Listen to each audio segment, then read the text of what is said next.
Okay, so let's begin. And I would like to introduce you guys the person Sushil Empathy. He's an EIT certified structural engineer. Currently, he's based in Germany with over 6+ years of experience. And what he does is he has designed and optimized some complex structural systems across Europe and Germany. I mean, across Europe from earthquake resistant buildings to the latest modular projects involving all kinds of materials like timber, steel, and concrete. And he got some plans to come to United States. So, driven by his plans to move to the United States, he recognized the significance of the fundamentals of engineering exam and achieved the certification.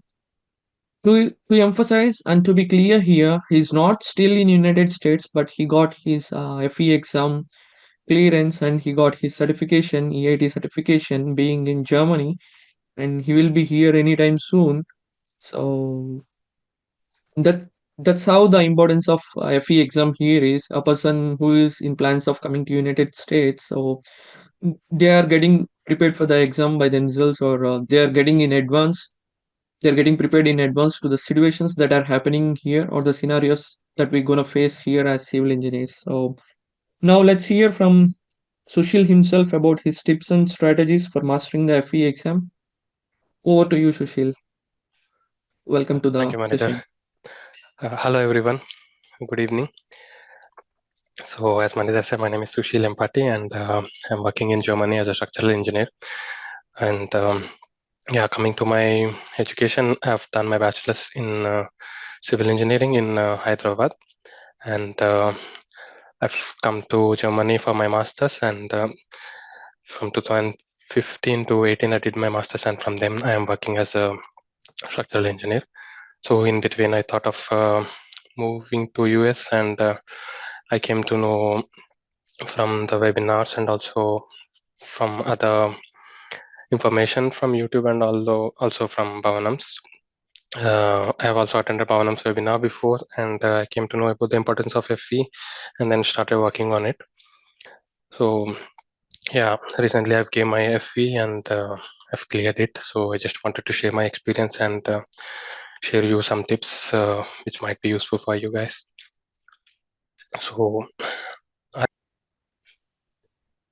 is it max to my yeah, Yeah, now is it now okay? it's good. Yeah, okay. So yeah, everyone, just I would like to go in brief about the exam fundamentals of engineering, and you might have also came across some of the information before, but in between I've just prepared some like the basic information and also the important information which you guys need to know. So yeah, fundamentals of engineering, FE civil exam. So first of all, before jumping into this, you might have a question. So what is FE civil exam? So in USA and also in some of the other countries, this exam is actually validated, and also it is the first step in becoming the licensed professional engineer.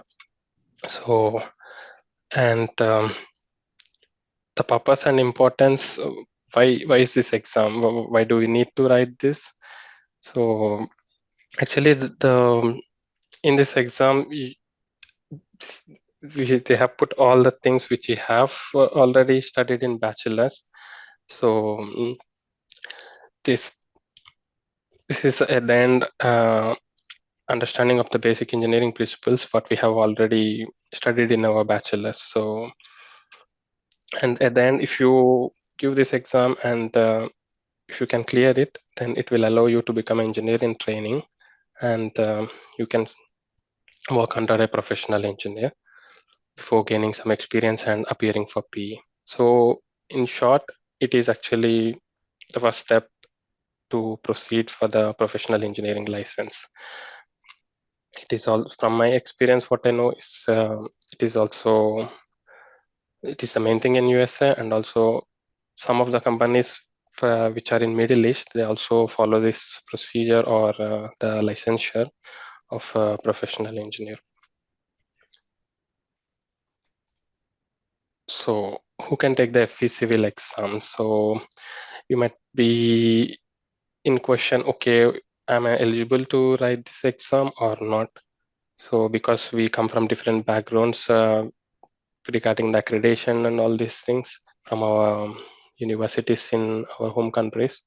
So according to the NCES, the National Council of Examiners for Engineering and Surveying, it is an organization or it's a team who takes care of all these things about the licensure and examinations. So we can also find all the information in this website, which is nces.org. And if we are in the final year of our bachelor's of any ABET accredited program, we can appear for this exam, or we can also write it after our bachelor's as well. So coming to my experience, I was not aware of this exam before when I was here in Germany. So yeah, I did my master's here, and then after working for 5 years, then I said, okay, I came to know about this from the webinars and other sources. Then I started preparing for this exam, and yeah, there are some other rules which we need to fulfill, or some other regulation which we need to fulfill before registering for the exam if you are outside US. I will go into detail in the next slide. So whoever has done the bachelor's, 4-year bachelor, are eligible, and if they are not eligible, we can just evaluate our documents and then we can register for the exam. I'm not sure how it is in US because I'm still not there, but maybe Manida can explain later on if you guys have any other questions. So how to register and appear for FE exam outside USA. So coming to my situation, I am in Germany, so I was looking for a source where I can write the exam here near to Germany or in somewhere in Europe. So usually this exam is, as you guys already know, we have to write this exam in the Pearson VUE test centers. So they have also these test centers in here in Europe, also in they have also in London and also in Italy. But when I have contacted them, they have told me that these centers are only for the US citizens or someone who is in the military. So we as a normal students or the normal persons, we are not eligible to use these test centers. But apart from that, in the NCS website, when you go for the registration, there are the different states where you can write or select for the registration of the exam in USA. And apart from that, there are some partner boards. So these partner boards are nothing but they have a tie-up with the NCES. So they have all the same facilities or all the facilities which the test centers have. So some of them are here. One is in Egypt, and the other is in Turkey, and the other is in Sharjah. This is AUS is American University of Sharjah, where I have appeared for this exam. So yeah, to be short, if we are in Europe or somewhere in India, for us the nearest center would be Sharjah, I would say. It is the American University of Sharjah is actually providing this test center, and they have the schedule which they will release for every 6 months or every 1 year. So they have the same testing windows as it is in the USA. So we can, from my experience, I think we can write that 3 times in a calendar year. So even they have the, 4 times, I think. Yeah, 4 times. So even they have the same options to appear for this exam. So, so how to approach this situation? In this case, what I've done is, because you cannot directly register with the AUS and then, for example, AUS or any other partner board to write the exam, first we need to evaluate our bachelor degree. So if you have a bachelor degree and if you have all the transcripts, you need to send that to the NCES. So NCES require these documents to be sent directly from the university. So if you have the documents, you can't send it personally by yourself. It should be sent by the university directly because of the authentication. So they just need a proof, okay, these documents are really valid and if they are real or not. So this is the only one rule or something which they have in the background that we need to take care of. And what I've done is, for example, if you guys are from JNTU or JNTU anywhere, the JNTU, they know this procedure. Usually because so many students are already in US and they have done this procedure. So when you go to the JNTU University and explain about this, then they will guide us as well. So you can order the transcripts and then you can also send it from the same post office. The thing is, the post address should be the same address of the university. So then NCS says, okay, then after you send the documents, NCS will receive your bachelor degree, and also they also need the original degree as well. And for the evaluation, they also need our whole program course booklet.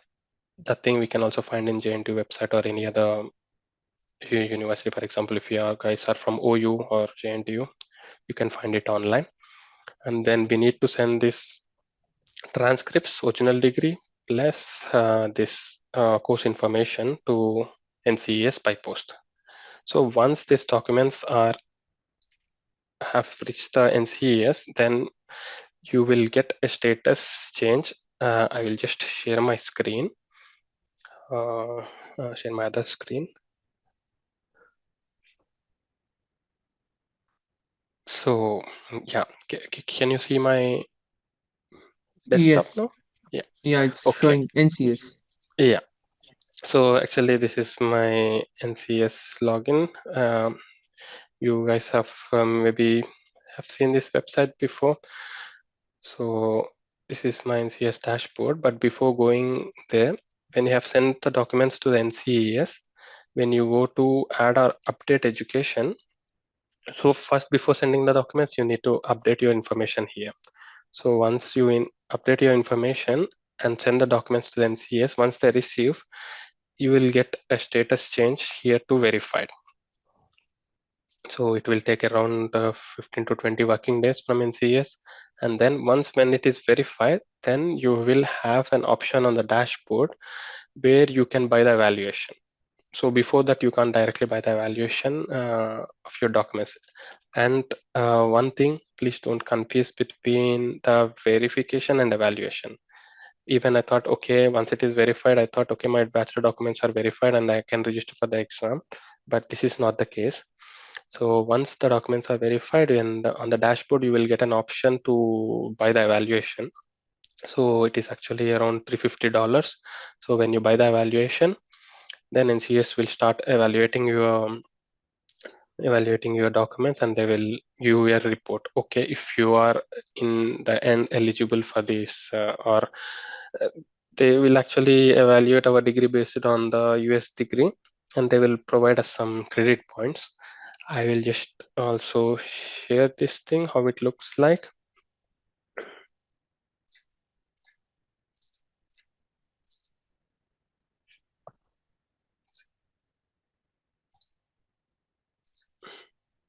So yeah, then after after paying the evaluation fees of $350, and the NCS will say, okay, we have received your amount, and then they will start evaluating our degree.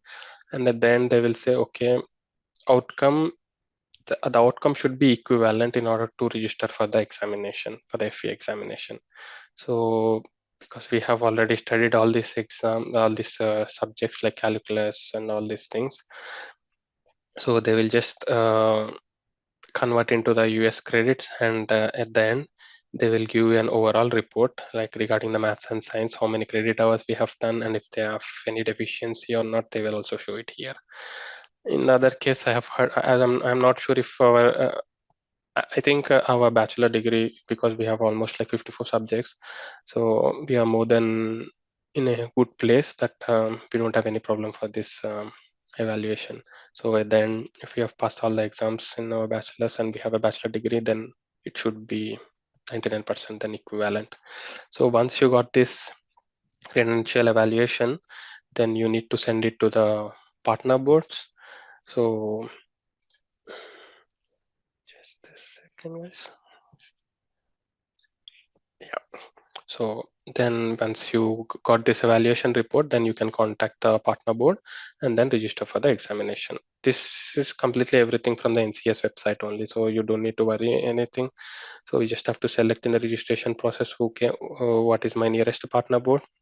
And before proceeding, you can just mail them from the website.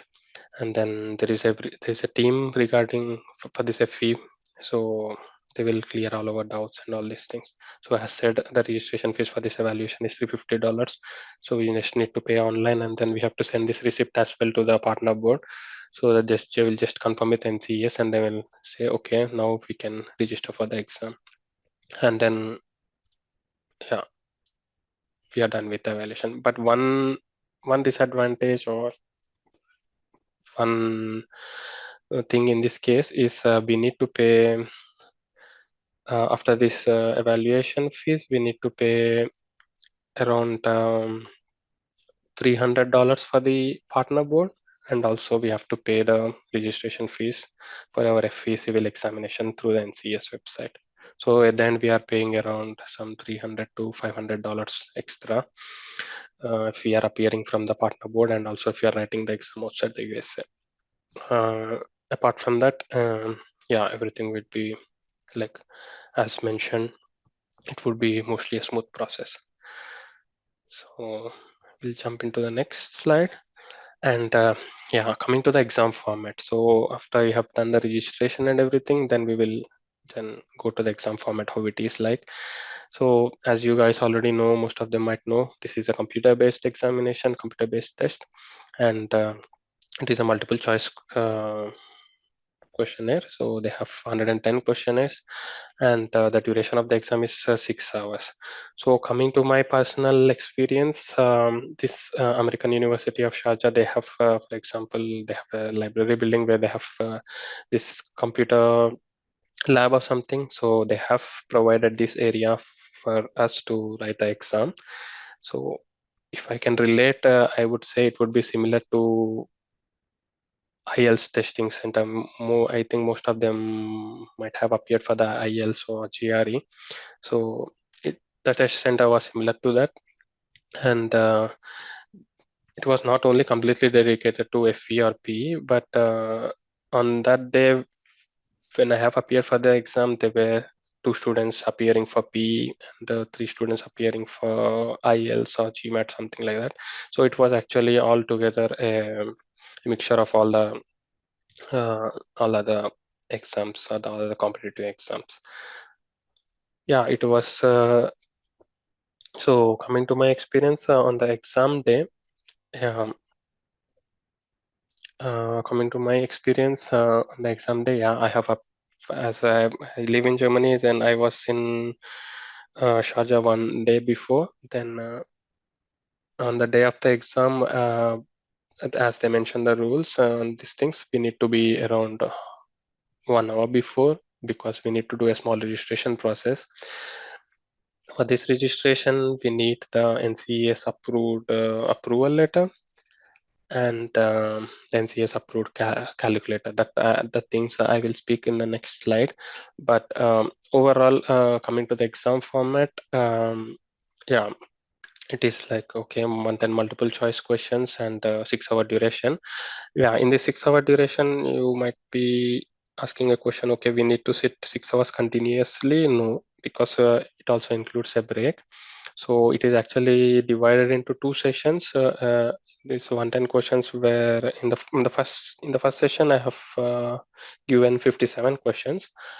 Once you complete this first session, then you can go for the scheduled break. So there are actually 2 breaks which you can take in the exam. One is the scheduled and the other is unscheduled break. So if you need to take the scheduled break of 25 minutes, you need to finish the first part of the exam at any cost. After that, only you can end the first part and then go to the break. So without that, yeah, if you want to take unscheduled breaks in between, you can take. You are most welcome. But in the thing is, we will lose the time. So one of the most important factor what I found for this exam is the time factor. Yeah, because you have 110 questions and you have almost 360 minutes, around 300 to 360 minutes with the break included.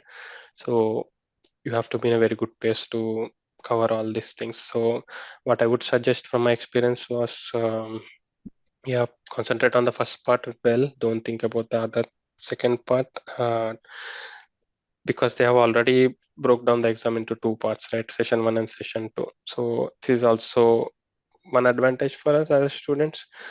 So yeah, after giving the first session, then you can take the optional break, the scheduled break of 25 minutes. So sit and relax for some time and have some food, and then have some, not food, but yeah, snacks. You can have it anytime. And then, yeah, you can appear for the second part as well.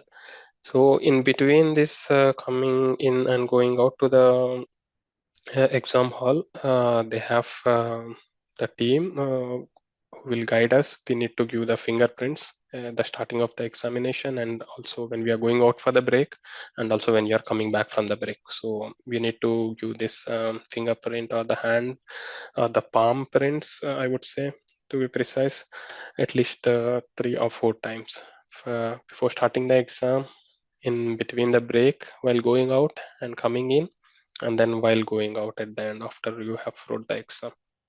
So yeah, for me at the end, when I finished my exam, they have given me one letter or one paper where they have mentioned, okay, I have completed the FE civil exam, and then my result will be in 7 to 10 business days. So yeah, so exam format, yeah, I we can also discuss later if we have any questions regarding the exam format. And exam topics, yeah, as you have all guys already know or been aware of this FE civil exam, there are also 14 topics, the 14 subjects which you need to study. And yeah, these things, they usually keep on updating. So we need to just check in the NCS website if you are following the valid one or the current one. So you guys might also know the FE Civil CBT specifications we have. I'll just open it to, okay. Unfortunately, I cannot click on this PDF, but I will share once again.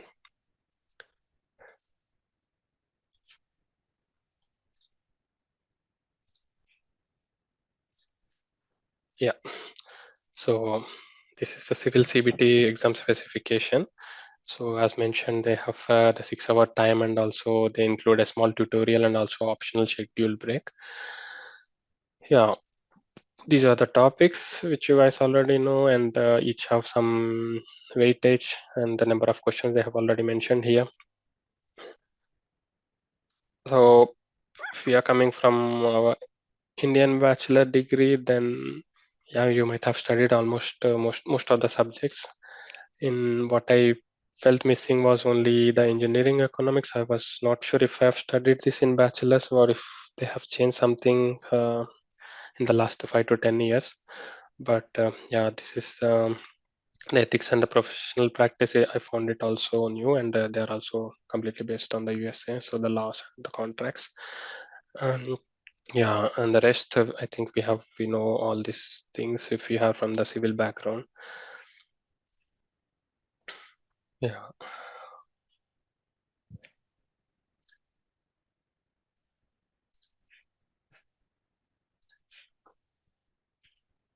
So for this exam, as you guys already know, there is a handbook which you can use it in the time of exam. So I will just share my experience. How was my screen at the time of exam? So if you think this is as a whole screen, I got only one screen. So you might be wondering, okay, if we will get two screens, if we want to share, but actually it was not the case. So I got one screen, and half of the screen was actually it is a small application um, which NCES will uh, provide for this exam. So half of the page was the handbook, which is the actual version is the 10.4. Please also take care of the actual version. You can find it anytime on the NCS website. And half of the screen was then the exam questions. So here you can scroll down, or you can search on all the topics which you need based on the questions from the handbook, and you can just click on the multiple choice questions on the right side. So at the end, it is actually not so complicated software or application. You will just get adjusted to it very soon. So it is just something like a PDF viewer only. And yeah, and the other thing is only the multiple choice question. You just need to click it and then click next on each slide to proceed to the further question. So preparation tips. Yeah.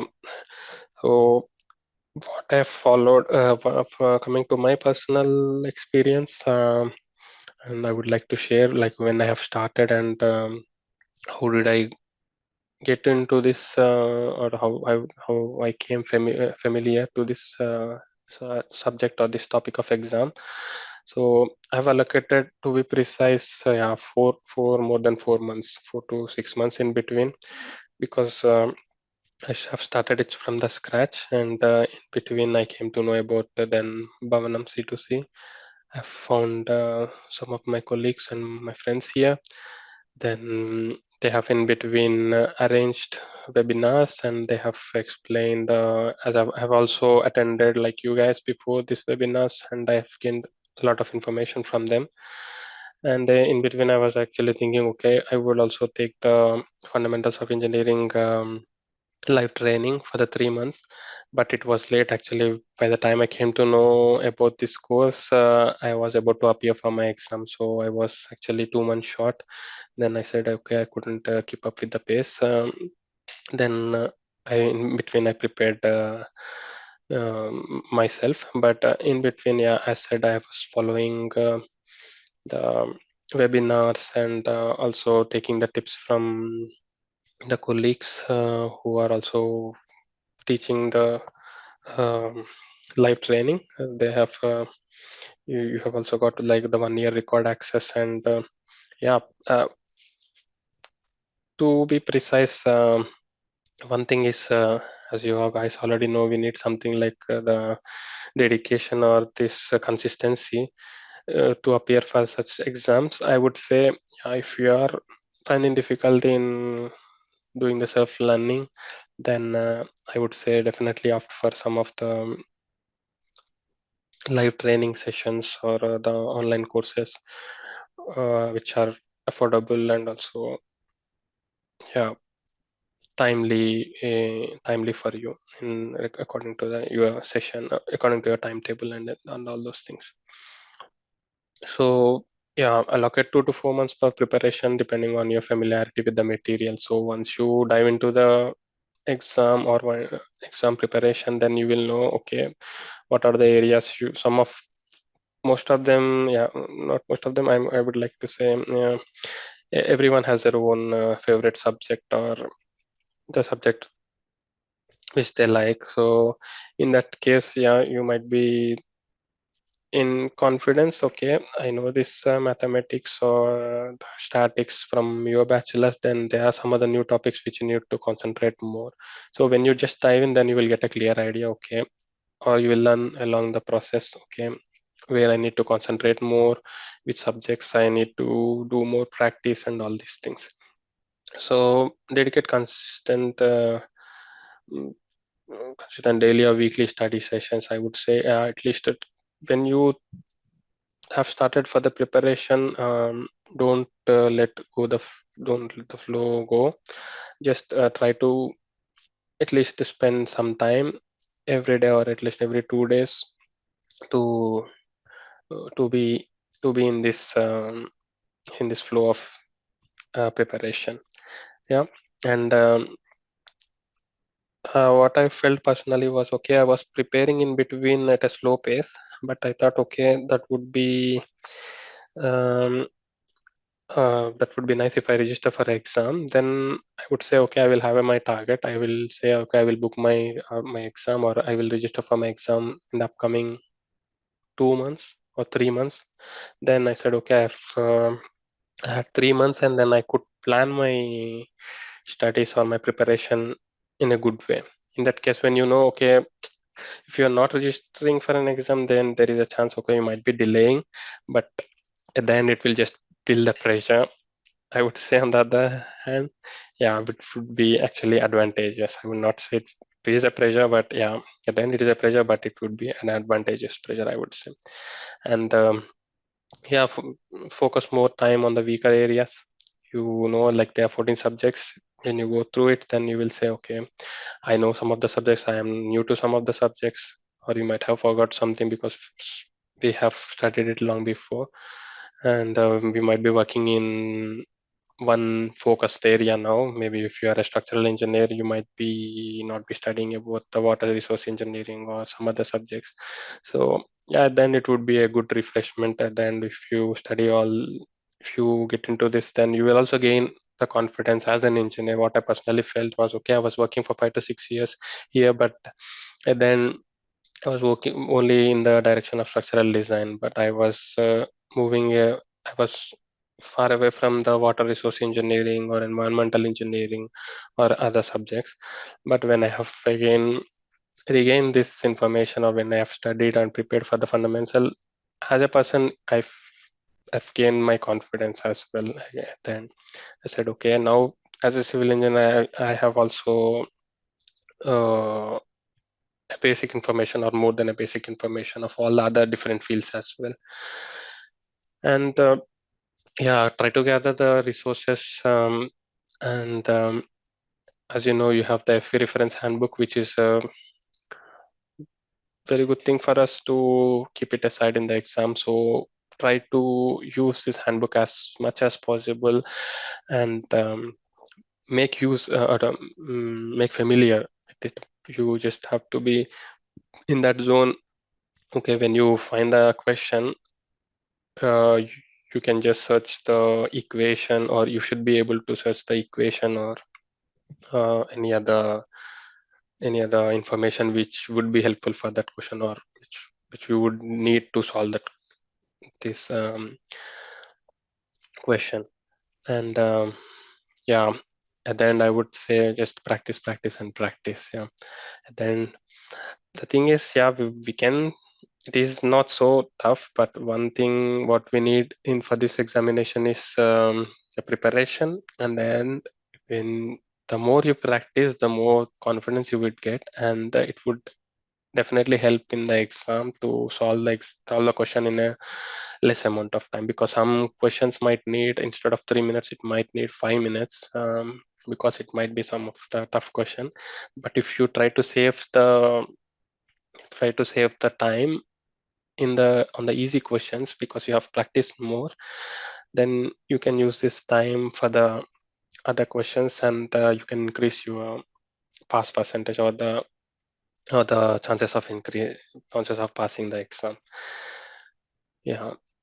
And coming to the next slide, yeah, sample schedule. So I just wanted to share you a sample schedule if you are going for a 3 months or 4 months preparation, because we have the clear information on the topic. So I have break down my preparation into like a 3 month plan, like it's just 12 weeks, uh, and depending on that, just have shown the sample schedule, how it might look like, or depending upon the subjects, you can also shift it here and there, whatever you'll feel like studying at the first, because some of the topics might be interesting for you and some of them might not be interesting. But yeah, at the end we need to cover all the 14 topics. So just depending upon the interest and everything, you can schedule and start working on it.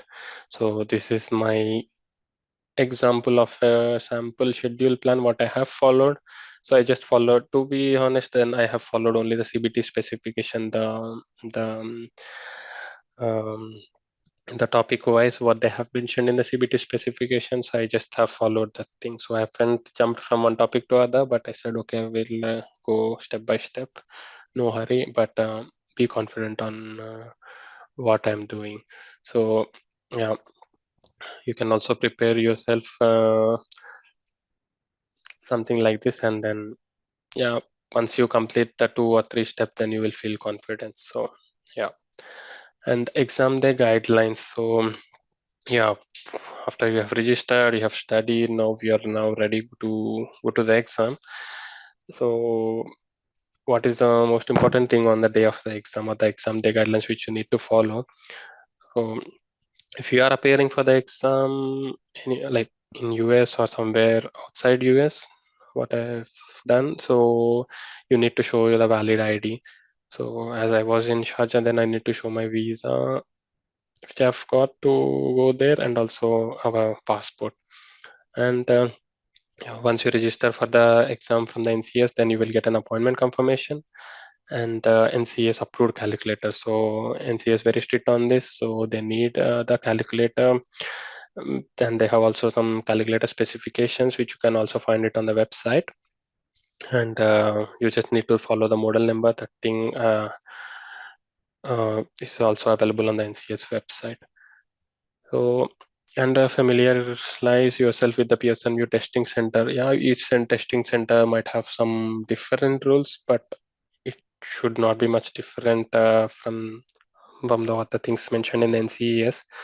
So, yeah, as mentioned, it was like a very strict, I would say, in my opinion. It was actually very strict testing center, in my opinion. I don't know how it is in other countries, but as it was in Sharjah, yeah, they have checked for 2 or 3 times before I have entered into the examination.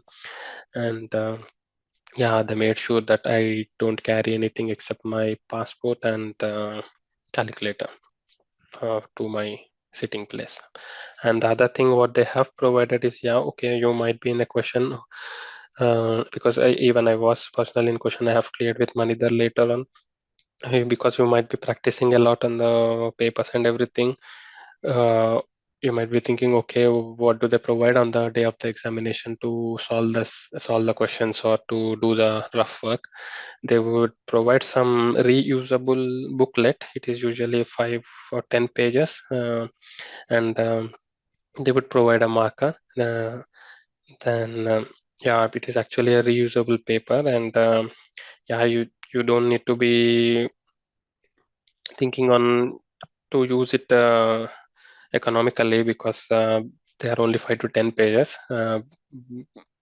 Why? Because they will provide you more extra booklets if you need it. And yeah, it was at the end not a problem. You just need to raise the hand and say, okay, I need some more extra papers to do my rough work, and they will provide you as soon as possible. And yeah, then what I did was, okay, I got an F rest before the day of examination, and I haven't studied before going to the exam, like till the end of the day. I said, okay, I just prepared some points for myself before going, and even in between, I got the tips and the tricks from Money there, from Bhavanam C2C, where what I one of the important thing, or what I like most was, um, they have suggested me to concentrate on 80 to 85 percentage, instead of thinking, okay, I need to solve the 100% of questions. If you concentrate, and if you think, okay, I need to do 80 to 85% for sure, then at the end you will end up in passing.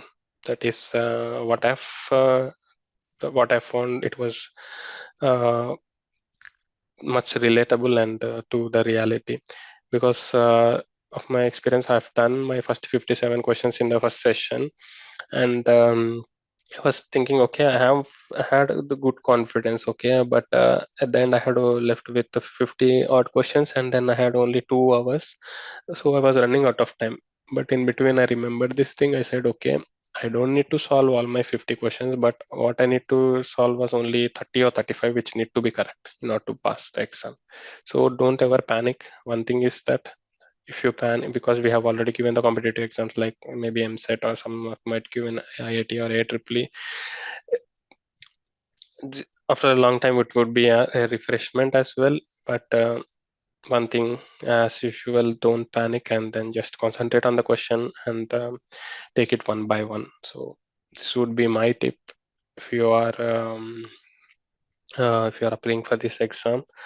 So yeah, one question after the other, no panic at all, and just take care of your time. And if you are spending a lot of time on one question, just leave it and then come back. You can come back later anytime to that question. So but always think, if you are spending more than 5 minutes, then there is a good chance that okay, skip that question and go forward, because they there might be 2 or 3 easy questions than this question. So don't lose the opportunity to answer those questions instead of fighting for one question.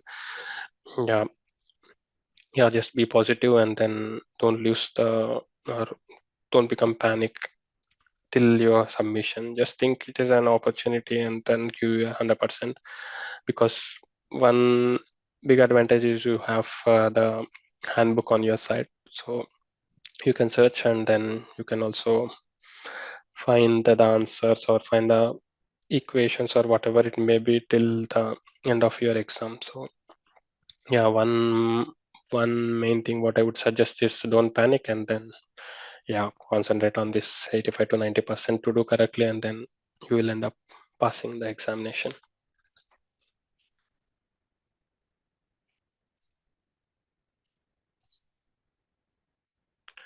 So coming to the scoring and results, you might have also came about this information before, but I would like to keep it short. So it is a pass or fail system. So if you pass, then the report simply states, okay, pass. So you don't get any report or something like that. You will just get a link in the NCS website where you can see your status that you have passed the examination and the date. And in case of failure, yeah, with that thing we don't hope, but yeah, in the worst case, if in the case of failure, there is an opportunity that we can reappear anytime. So there is no stress in there, but the good thing what NCS provide is they will give us a performance diagnostic report where you can see the your performance on average, below average, and above average, I think so. Yeah, they will mention depending upon the. I will just show you this thing. I will.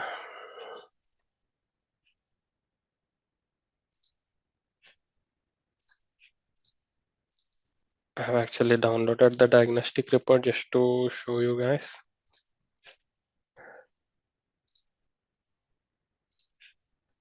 So as you can see, yeah, this is only in the case of failure. You will get,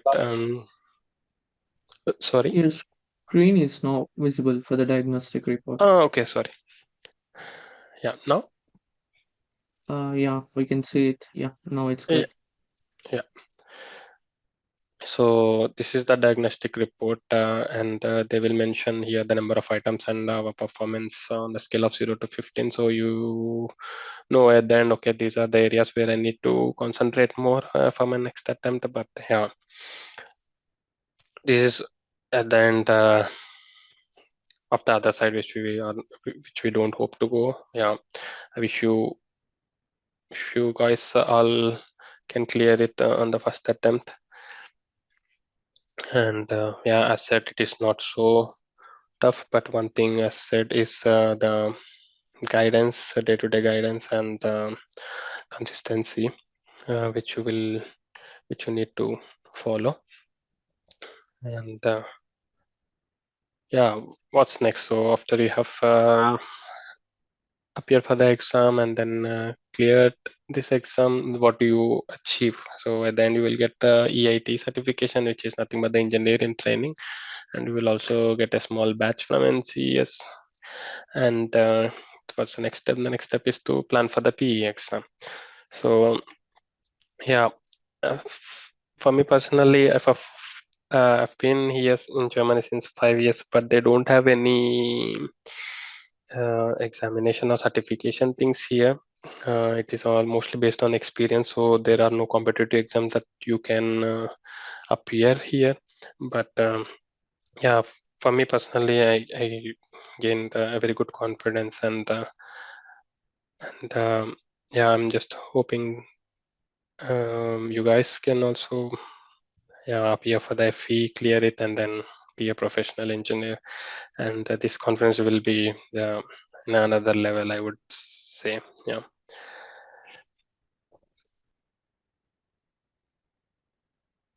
Thank you, guys. And if you have any questions, please let me know.